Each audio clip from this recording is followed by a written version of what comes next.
secret, which I probably shouldn't share with you because you really don't care, but I just spent the last minute fixing this. Like, you try having quarantine hair. I did do something to it, and then I sat in front of this computer, and I was like, oh my gosh. So this happened, so you're welcome. More to the point, and while you're here, I have 2 surprises for you. One is that I actually get to review a book I enjoyed. Not halfway enjoyed, not found good parts to talk about, but I actually enjoyed the whole thing. I mean, that's like manna from heaven, you know what I'm saying? And 2, I have a physical copy! I mean, I know that's far more exciting for me than for you, but I don't usually have the physical copies because I get books for my birthday and for Christmas. Christmas is in December. My birthday is the very beginning of February. So there's a very small window for me to be getting new books, especially because the past couple years I have been asking for the new Ransom Riggs books, or like this last year it was the new Suzanne Collins book. Well, Ransom Riggs was out, but Suzanne Collins wasn't. She wasn't even out by my birthday. So, like, there's just certain books I can't get, and by the time my birthday or Christmas rolls around again, I've already bought them, or read them, or listened to them, or whatever. So most of my books, gosh, they're probably 5-10 years old, if not more. I mean, these right here, I think the original was written in the late 80s.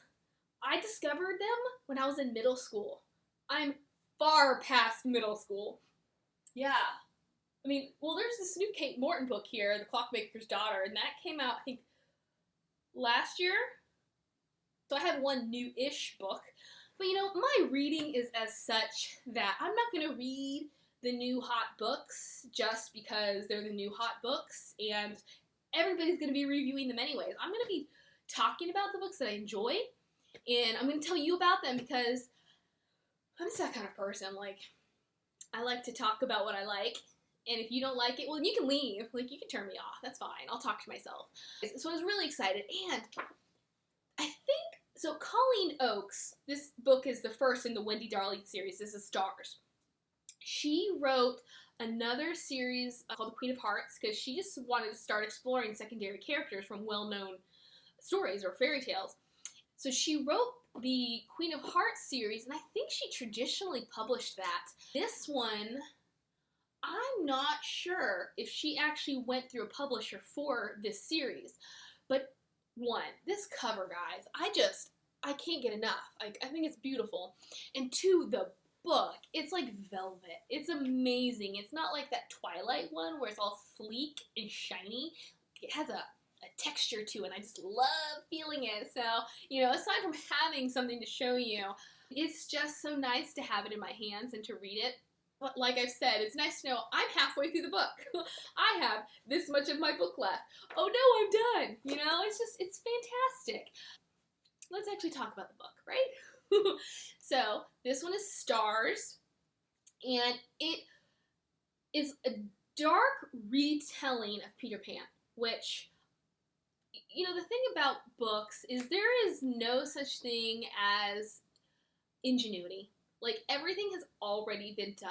It's just a matter of, can you take this plot and make it something that people want, that they have seen but they haven't seen. You know, we have the hero tales, we have the romance, we have the everything. So it's all about making something old into something new. And so I know we've all read a ton of fairy tale retellings, but this one really follows the basic plot, but she just expands it. And it's fantastic, because then not only does she expand it, but she makes it dark. But you don't really know it's dark. And I love that too, because if you jump right into it, and it's not the Neverland you know, it's not the Peter Pan you know, then you're probably gonna say, this is too far from what I know for me to care. So, I found this book. Let me get into that first, because it's an interesting story, because this is not the first time I tried reading this book. I many, many moons ago, I signed up for NetGalley because who doesn't love free books, right? Well, the thing about NetGalley is there's still a hierarchy of who can have access to certain books. So, what are your credentials? Like, do we actually think you are someone who we want to give an ARC, an advanced reader's copy to, because you have a voice, you have influence. So there were a number of books by, I guess, well-known authors that I was not given access to. But I was, not this one, but I was given an ARC of the third and final book in the series, Shadow. And opens with Tink, and I'm like, I'm sold. Because Tink is another one of those underrated characters where there's gotta be more. And, it was gorgeous. I could not get enough. But, as it was the third in the series, there was a lot that I felt I missed. Every author does try to kind of give you a recap. My friend, Harry Potter has been out since the late 90s. She did not read them until like 2 years ago. And her main complaint was every book, you basically get a rehash of these same details. So that is something you want to avoid, but at the same time, you don't want to leave out so much that the reader doesn't understand what's happening. And so I kind of got the gist of certain things, but again, I felt like I didn't quite understand why characters were doing things because I didn't know details that Colleen Oakes had created that went towards their motivations. So, finished that book, gave it a glowing review because, hopefully I still feel the same way when I reread it. So, I was like, obviously I have to go back to the beginning because I really want to know these details that I've missed out on. So I tried reading this. I tried reading Stars, and I was extremely let down because I loved Shadows so much that I was like, this was not what I was expecting. And I think my problem, which is still something she does in this book that it's never going to go away because obviously it's in print, she over-describes, and it gets to a point of convolution. And so I start focusing on the things that I can't wrap my head around, like her description of Pan Island, which is where all, Peter and the Lost Boys live. It's this giant tree. And I can't clearly wrap my head around some of her descriptions of how things are connected and how, it's structured. And anyways, so I think I got really caught up in that. And I was so confused that I just couldn't keep going. Like, it lost the magic because she just was focusing too much on one aspect of her storytelling and not on another. This time through, I knew that was going to happen, so I read it, and every now and again I would kind of go back over the sentence to see if I could figure it out, and if I couldn't, I was like, okay, I don't get it, I'm going to move on. I'm not going to focus on what I don't get. So, that is the story behind me coming into Wendy Darling. As I said, Colleen Oakes, she just wanted to explore these secondary characters, and I just think she did such a fantastic job, because she took Wendy, who is pretty static, at least, in Peter Pan, like in the movie, in the Disney movie, and she made her the same, but she made her deep.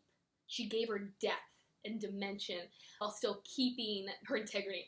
Okay, so I know I already talked about this, already mentioned it, but my favorite aspect is the darkness. I don't know how many of you have actually read J.M. Barrie's Peter Pan, but it's very similar to Mary Poppins, or honestly, anything Disney has ever touched. Like, if you've ever read a Grimm's fairy tale, like, the description's in the name. They're grim. Like, I know Mary Poppins and Peter Pan are not grim fairy tales, but Disney takes these stories and happifies them, makes them children appropriate. But Peter Pan, he's not the Disney Peter Pan. Like, he's selfish, and he's self-centered, and he's forgetful. Like, that's the main thing. It's like he grabs the Darling children, and on their flight to Neverland, it's like he turns around, and he's like, who are these kids? Where'd they come from? Look, they haven't even made it to Neverland, and he's forgotten about them. And that is what Colleen Oakes took. She took the gritty aspects of Peter Pan and expanded them, and added all of her own little things. Like, she mentions everything we know, the mermaids and the Indians and Tinkerbell and the pirates, but honestly, the mermaids and the Indians are kind of just touched on, and I think they're going to be making appearances in at least the second book. I don't really remember them being a big deal in Shadow, so they'll probably be in Seas, but she kind of took Tink, who, again, is not a super pivotal character, but she has a heavy influence, and she makes her presence known, and we still have that jealous factor, but it's really more about Hook and the adventures that Peter Pan and the Lost Boys take with the Darlings in regards to the pirates. A little bit of plot is, obviously, Peter comes and he gets the Darlings. He brings them to Neverland, and they're wowed. And they should be wowed, because Oakes does an amazing job at world building. Like, this place is super magical. Like, I can see, taste, touch, smell, hear. All of my senses are engaged in this world she has created. I want to be in Neverland. So they come, but immediately they forget.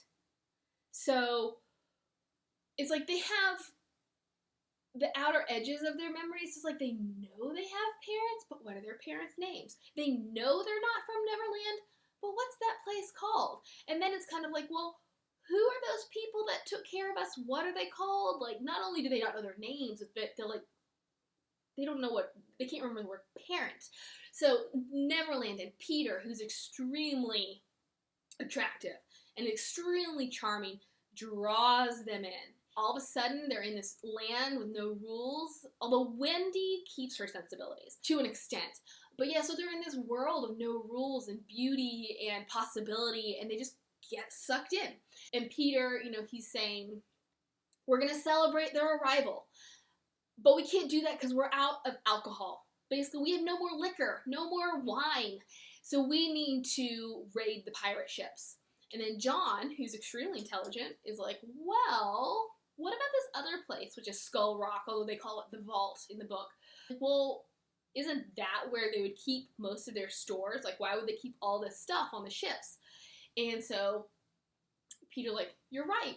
We're going to go invade the Vault, which is extremely dangerous. And the last time we went there, 11 of the Lost Boys died.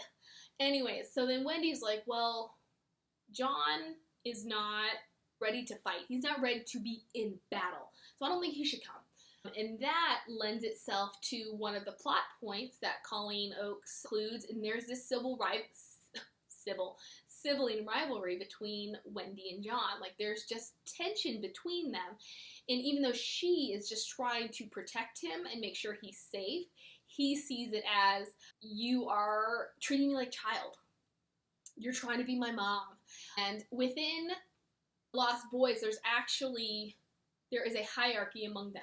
They're the Pips, which are the little boys like Michael, and then the majority are Lost Boys, and then you have a small segment, which are the Generals. So there's only 3, and then are the Swifts. Peter is a Swift, and apparently there had been another boy who was granted that title.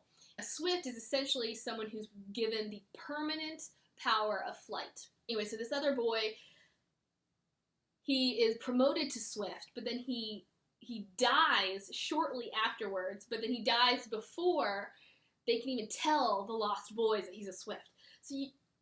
But you're like, that's kind of fishy. So you sort of already are getting this underlying idea that things are not all sunshine and rainbows. John, when they're brought to Neverland, Peter is like, you're a general. And Wendy, of course, is like, the dude fights with stick swords. Like, he's in no position to be a general. So John goes off with this one group to distract the pirates, while Peter, who requires that Wendy comes with him because there's this romance aspect between them and a bit of an obsession on his part, honestly. They go off to the vault, and things are fine until a bottle of rum that Peter wants, like Hook's prized bottle of rum, it's actually booby trapped. And so craziness ensues, and they lose one lost boy, and then they lose one of their generals. And so Wendy sees all of this, and she's just like, first off, and again, when it comes to this bottle of rum, like, you can tell something's not quite right. Like, what Peter wants to do probably shouldn't be done. And Wendy is seeing this, and she's like, don't send that kid in there to get the rum. Like, we have what we need. Let's go. His generals are saying the same thing. Like, let's just go. But of course, Peter sends the kid in. Kid gets trapped and dies. She then sees the battle ensue outside of the vault and watches the general die. And she's traumatized, like, essentially, because she doesn't understand the need for all of this. Like, they call it a game, and she's thinking, because she has some rational thought left. She's like, this is not okay. And this kid, he's a kid, just died at the hand of a pirate for wine. Things keep going, and Tink tries to murder her, but then she basically, not a mental breakdown, but has this point in which she has a mental battle, and she is able to tear the veil away, and she comes out the other side with all of her memories. And from that, she's like, we gotta get out of here. This is not a safe place to be. I can't believe I let Peter charm me. He's not who I thought he was. He's not who anybody thinks he is. And he can't be trusted. Alright, so Wendy then goes to John because she realizes it is time to get out of Dodge. Neverland is not safe, but John says no. He straight up is like, I'm not going anywhere, Michael's not going anywhere, but you can go. See ya! It does get a little bit violent, and Wendy, she's appalled. She has no clue who this boy is, and nothing she says is going to change his mind. She thinks that maybe Peter can talk him into going, because Peter had told them he would take them home. And, even though she's recognizing the truth about Peter, she still thinks he's good at heart. He'll be true to his word. He'll understand that it's time to go. So he, under the pretense that he's kind of showing her the way home before they actually go home, he flies her up, super high, and then drops her. And right as she's about to hit the water, he rescues her. But he informs her that she's not going anywhere. None of them are going anywhere because they are in Neverland to stay. She is going to rule Neverland with him. She's going to be the mother to the boys, and that's just how it's going to be. Wendy, who there is a love interest back in London, she can't love Peter. Not only is he a psychopath, but her heart belongs to somebody else. Eventually, she makes a plan, and she grabs Michael, and she gets in a boat. She knows that Peter's the way out, but she still needs to get away from him as she figures out another way.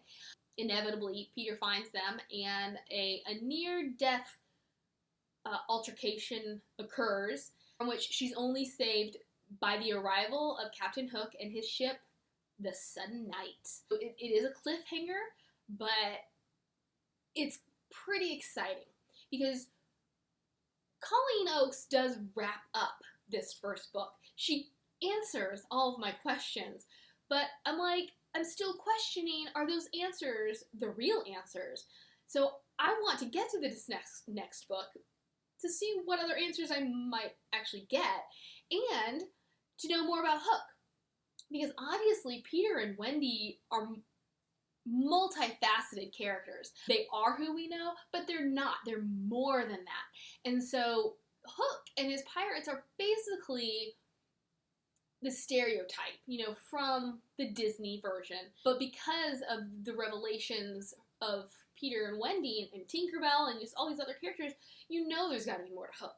So it's just really exciting to see or to know what's in store for me. I know you're all thinking that Captain Hook's ship is the Jolly Roger, but not in this book, because Peter had burned it down.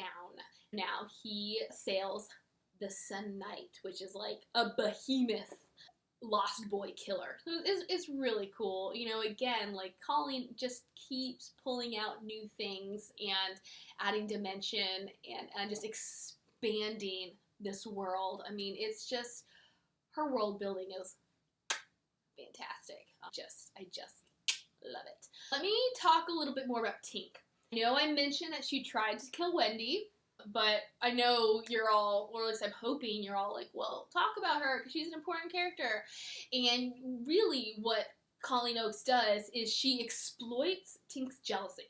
And so what happens is in the very beginning, the opening scene, opening chapter of the novel, Tink's entire race, all the fairies are murdered, except for Tinkerbell, because somehow Peter is able to save her. So she's the last of her species, and gratitude for what he has done for her, she bestows upon him her abilities. So eternal life, or immortality, I guess, you know, not aging, flight, and power. In doing so, she also links them interminably. So, like, they're linked until death. So I'm not quite sure, because Tink and Peter are extremely unreliable. But he says, you know, fairies love for life. So I don't know if her love is true love, and that's why she can't give it up, or if she truly, or if it's linked to the fact that he's her savior. So it's kind of, in my opinion, kind of vague as to really what kind of love she feels for him. But I think the most intriguing aspect is that this is an abusive relationship. You get the sense, like, you know, this is YA, but it's kind of veers toward very mature YA. It's not explicit, but Peter is a very virile teenage boy. So you get the sense that it could be a sexual relationship. So she's just very territorial about him, and anytime a girl is in the picture, she loses her mind, which is why she repeatedly tries to harm and or kill Wendy throughout the book. You know, after Wendy has come to her senses about Peter, like she sees the truth to him, she comes across Tink. And this is a day or so after Tink tries to kill her. And finds Tink hidden in this grove, or, you know, like by this pond. And she's been beaten. And, you know, Tink, she realizes what Peter has done to her, but in her misplaced love and loyalty, she doesn't care. Like, she thinks she deserves it. And I love that. Like, I love how in this land of fairy tale, Oakes has placed a very important truth. That this kind of relationship is not okay. We shouldn't have to take it. But that is the nature of a physical and emotionally abusive relationship, is that the abused, for one reason or another, doesn't want to get out. And so it's like, you hate Tink because she's so awful, but then you sympathize with her because of what she's being put through. Like, because Peter knows that without her, he has no power. So he has to keep her in love with him. But then he abuses her to also keep her at a distance, because there are other things he wants, like Wendy.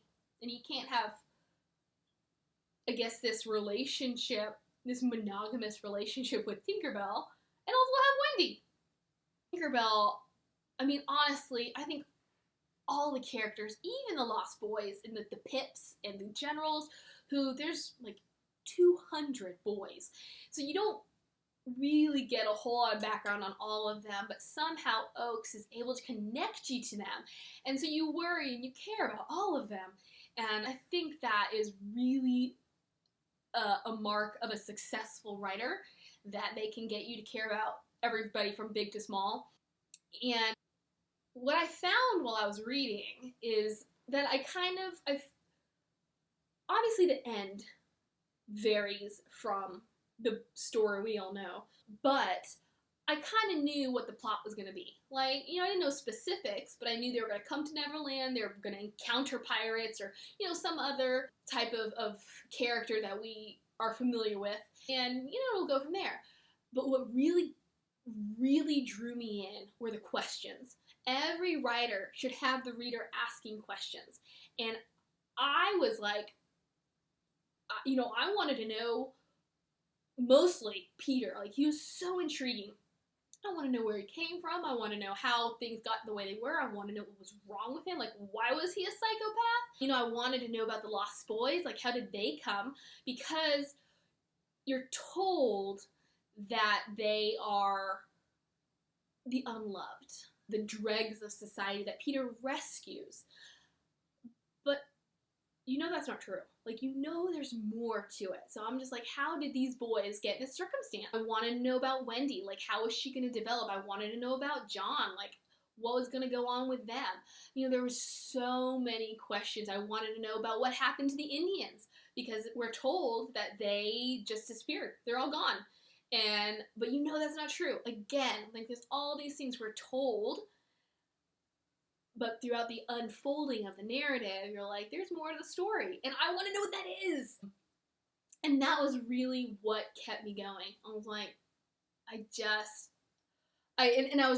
I was disappointed because there was so much left unanswered. It's great because it fuels you into the next story, but at the same time, you're like, that's it? Like, where are my answers? Because you really don't get any. Because the answers you think you get, because Peter is so unreliable, you're questioning what he tells you. And that's fantastic. Like, that's fantastic. I don't want it to be too easy, but it's also not so hard that I am over it. Like, sometimes people just make it way too hard to get answers, and you're just like with the 10th girl, they just made way too hard to make any kind of headway. And so I was like, I'm done. Like, I don't care anymore, because you're not giving me enough breadcrumbs. Like, where's my taste? And oh gosh, she just love it. And I could go on and on and on. Outside of being overly descriptive, I don't have anything bad to say about this book. There are some technical things in here, but we don't need to discuss that because you don't care. But yes, this is one I could not put down. And I wish it was on audiobook. I don't know why it's not, because from what I have gleaned, Queen of Hearts did really well. So I would think that even, because this was published by Spark Press, which I think is an independent publisher. Even independent publishers, even indie authors have audiobooks. So I don't know the reason behind it, but like, this is a book I could read over and over and over if I had the time, which I think it took me like 5 days to read this book. Just I don't have the time to sit. I have so much to do. But if I had an audiobook, I can listen to it as I flit about. This is one I say, go and get it. Get it from your library. Actually, I don't know if it's still like this on iBooks, but it was free. Like, I'm waiting for the other two to be free on iBooks so I can get them too, because it's hard to carry around. Let me see if I can reach them. It's hard to carry this around, versus something this thin. Loved it. Can't say enough good things about it, and I hope to hear from you if you liked it too. So, sayonara!